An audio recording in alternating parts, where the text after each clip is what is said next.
Namaskar. Welcome to another episode of Editorial.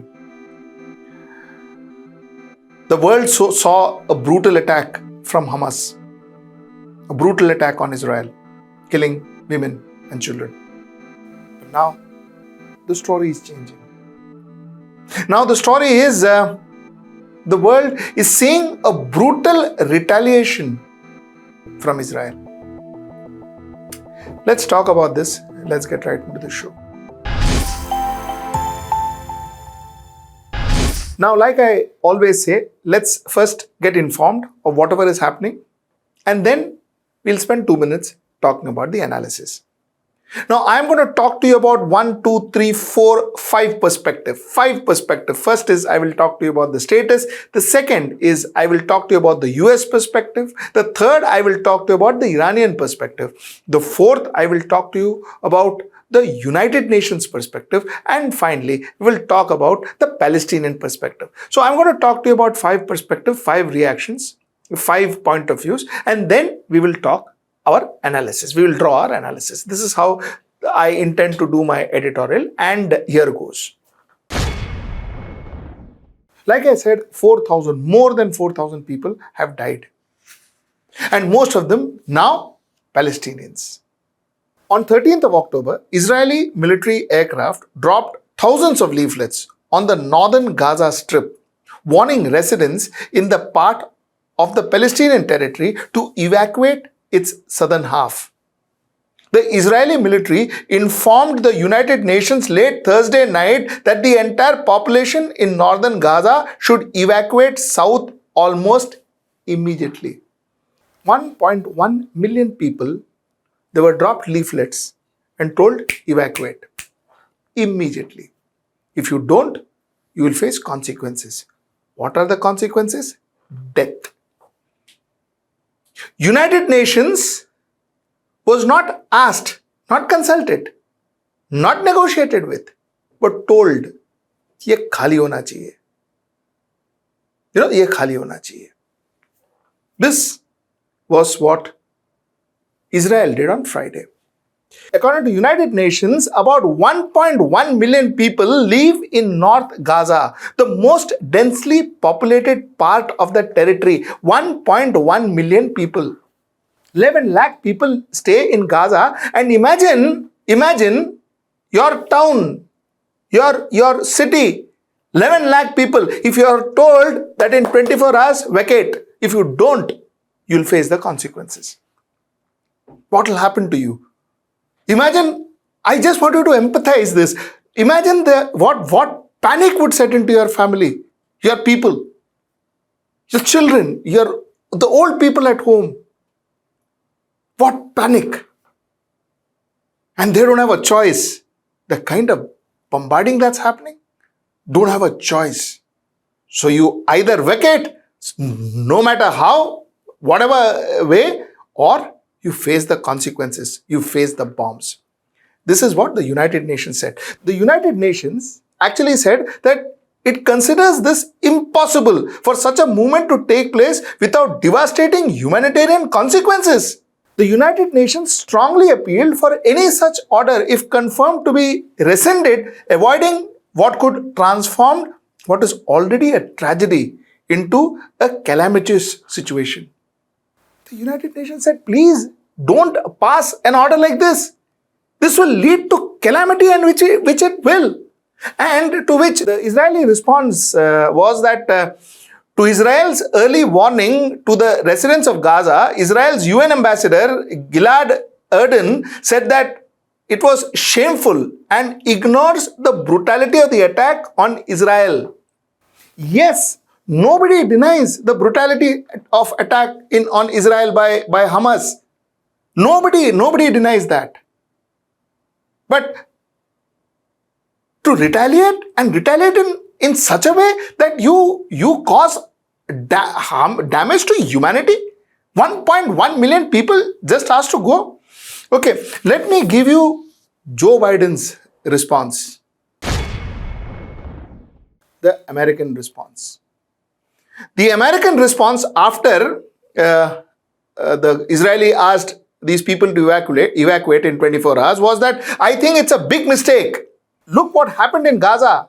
In my view, is Hamas and the extreme elements of Hamas don't represent all the Palestinian people, he said.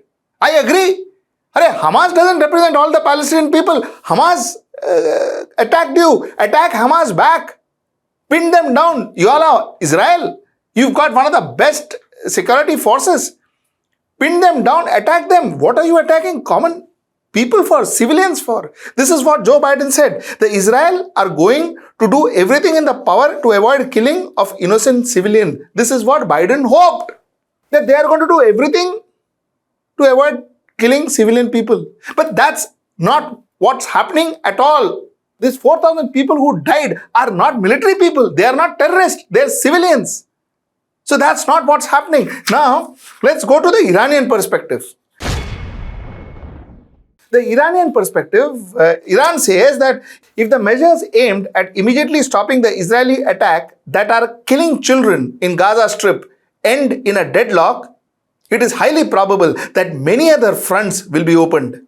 The option is not ruled out, and this is becoming increasingly more probable. If the Zionist entity decides to enter Gaza, the resistant leaders will turn it into a graveyard of the occupation soldiers. Now, the reason I read the Iranian response is because these are people, Iranian soldiers are not there with the Gaza. These are countries, other than sorting the problem out, other than getting people to come to a negotiating table, other than making them sit down and say, listen, you know what? Stop killing. Children are dying. These are people who are adding fuel to fire. Iran is adding fuel to fire. Because if Iran's idea or Iran's interest was the people of Palestine and the children and the women and the innocent people of Palestine, then they would have not added fuel. They would have called for a peace talk. That is what civilized countries and civilized brains do. When there is a conflict, you call for a peace talk. Two people fighting, you go to one person and say, isko aur mara, do aur idhar de. Is that what you are trying to do? For whose interest? Whose interest do you have in mind? Now let me get to more serious. That is the UN perspective, which I really want you to hear. In this dramatic moment, we are on the verge of the abyss in the Middle East. It's my duty as Secretary General of the United Nations to make two strong humanitarian requests, said Antonio Guterres. He said his appeal to Hamas was to immediately release the hostages without conditions. The Israel should grant rapid and unimpeded access for humanitarian aid for the civilians of Gaza. He said two requests. First is, Baba, please, Hamas, hand over the hostages.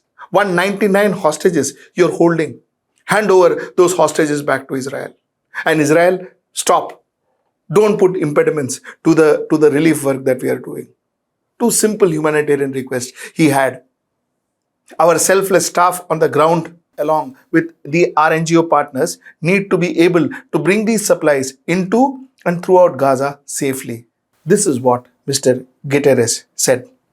Now, speaking from East Jerusalem, the UN agencies dealing with this crisis, that is UNRWA, that is United Nations Relief Work Agency, they said that operations are the largest United Nations footprint in Gaza Strip.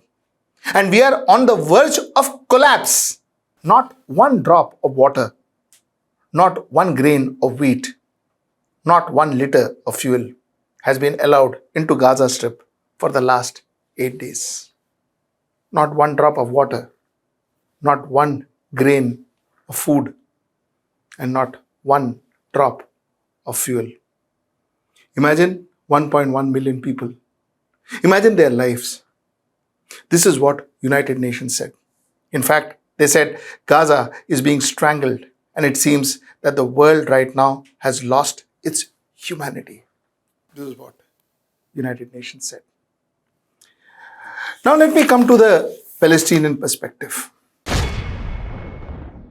Palestinian President Mahmoud Abbas has told US Secretary of State Anthony Blinken that he rejects the forced displacement of Palestinians from Gaza.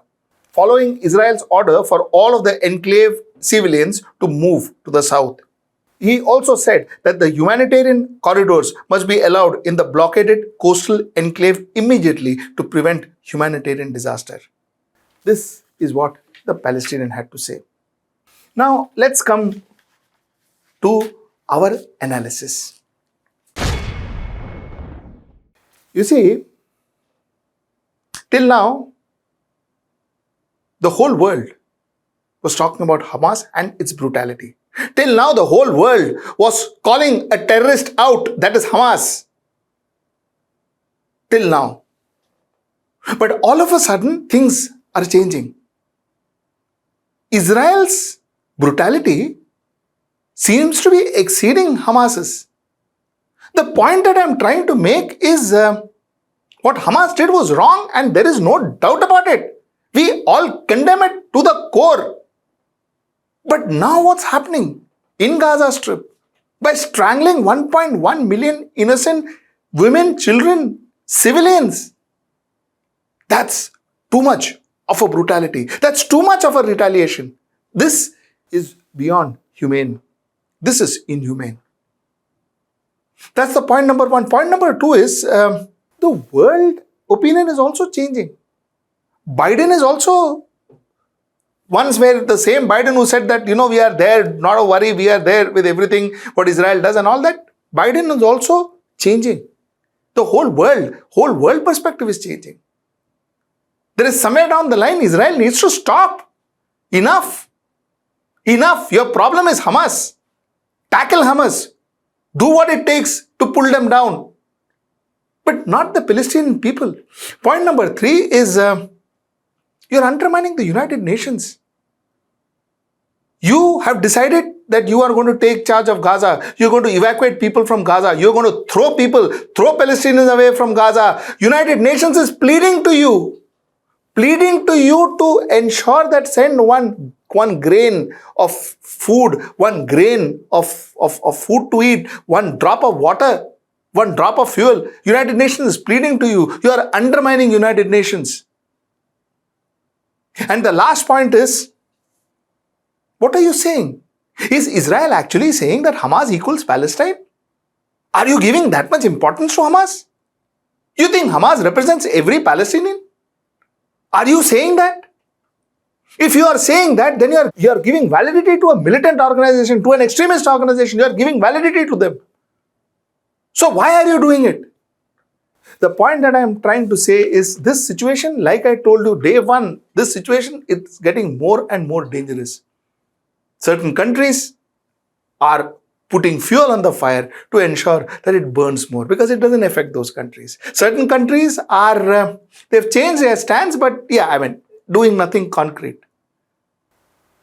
The point is, today, I think the entire world needs to come together asking for peace, asking Israel to stop, asking people to sit together and discuss and sort this matter out. It has come to that stage. It has come to that stage.